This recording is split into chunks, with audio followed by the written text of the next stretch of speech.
morning. Dr. Wilson, how was your trip? Oh, it's all right. Miss Choate's hair turned green last night. Mm-hmm. I was just testing your bedside manner. Very funny. So, you're getting a little bored here, are you? Yeah, couldn't I go home? I feel great, really. Well, not this very minute. Why not? Rita, listen. I've worked very hard at staying out of your family business, haven't I? Yeah. Well, the situation between your father and Norman hasn't really resolved itself yet, and you're right in the middle of that. So why don't you just stay here and relax for a minute? Do you realize how many people in the world would like to have a nice rest in the hospital? Maybe half the population. Fine, they can have it. Oh, how's that little girl? What little girl? The little girl they called you about from off the bus. I heard you brought her back here. Well, Grandma, what big ears you have, huh? What was the matter with her?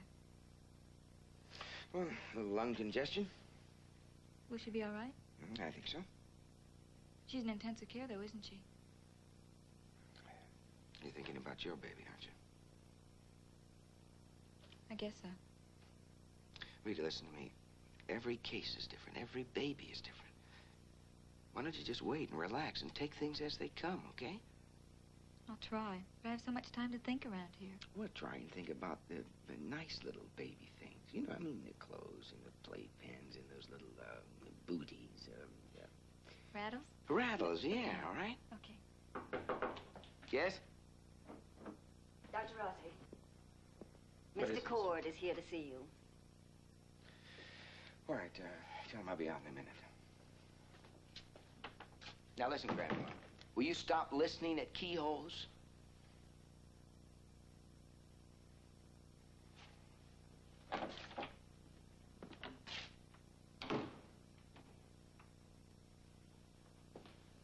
Calling Nurse Marlene.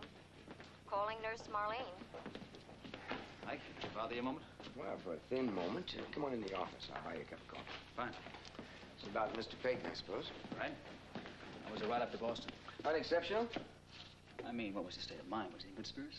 Well, generally, I'd say so. He was a little on the nostalgic side. He recalled a couple of New England winters he had experienced when he was a boy, but for the rest of the trip, he just kind of watched the landscape go by.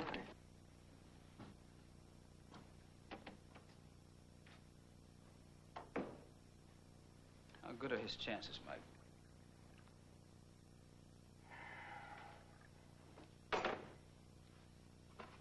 Cream and sugar? No, thanks. Well? Look, I probably owe you some kind of a comment, but frankly, I hate to give it to you. Why? You know why. Because you couldn't care less. I care very much. Sure. That's exactly what I mean.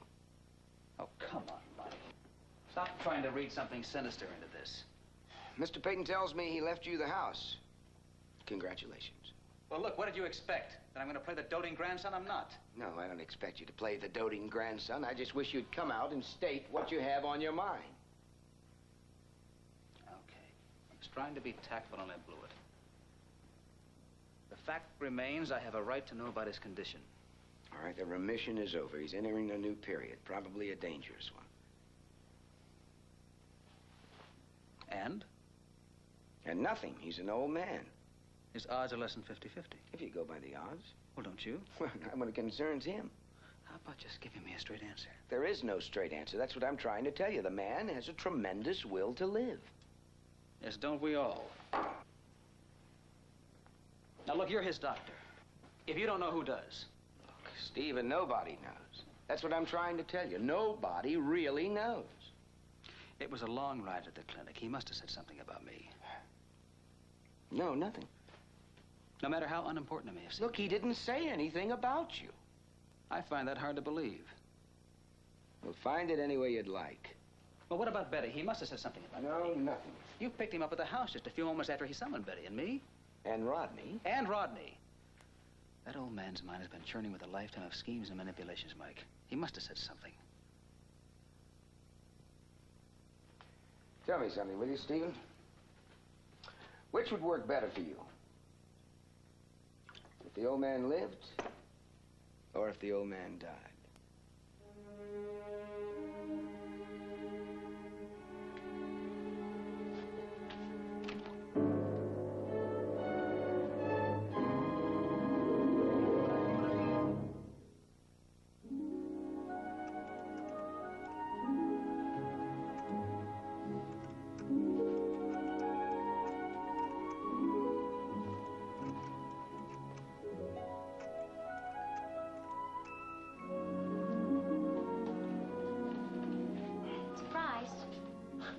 Yes, it is.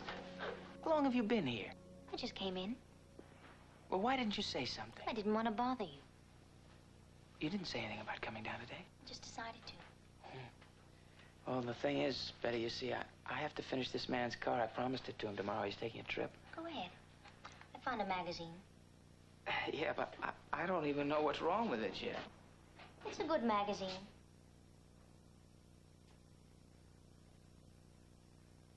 What?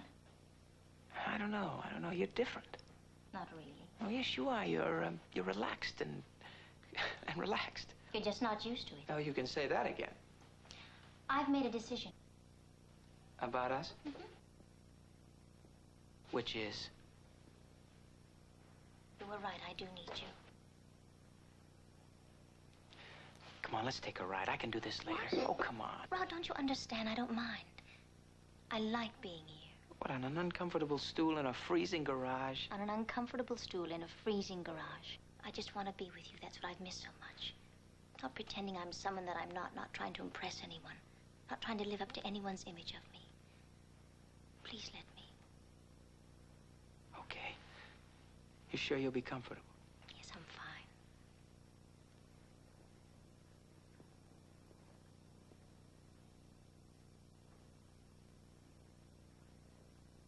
Rod, listen to this. A square out is simply a pass pattern. Simply. The offensive end rushes downfield, stops suddenly, veers towards the near sideline, and takes the pass just as he steps out of bounds. Now, question. If that's a square out, what's a zig out? Zig out's the same thing. Why do they make football so complicated? So women won't learn it and have opinions on it and ruin a couple of million weekends. Very funny. Here I am trying hard to watch pro football on the tube. Now, that's all men talk about.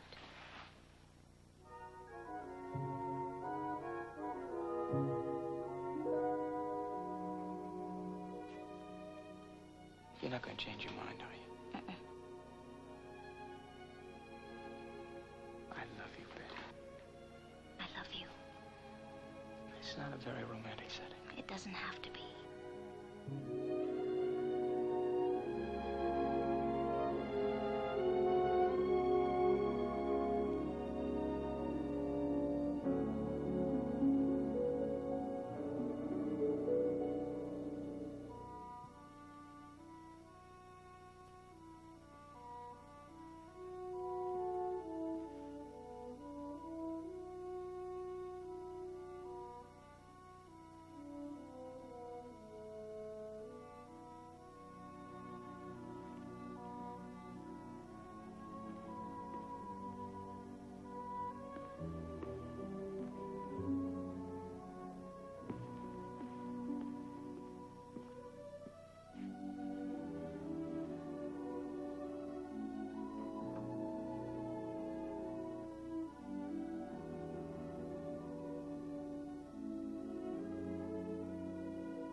Allison.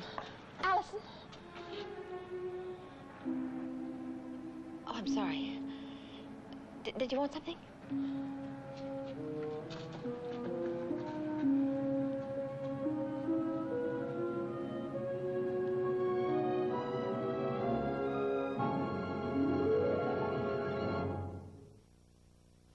Preview from the continuing story of Peyton Place. Look, your dad's got a big smile on his face all the time, but when you really need him, he's not gonna be around. Norman, you have to make room for him. What do you want, Sandy? I am the widow of the man you killed. Tell me, was it really an accident? If I just knew she was dead, maybe I could make myself accept it. You just have to accept not knowing. I can't stand not knowing any longer.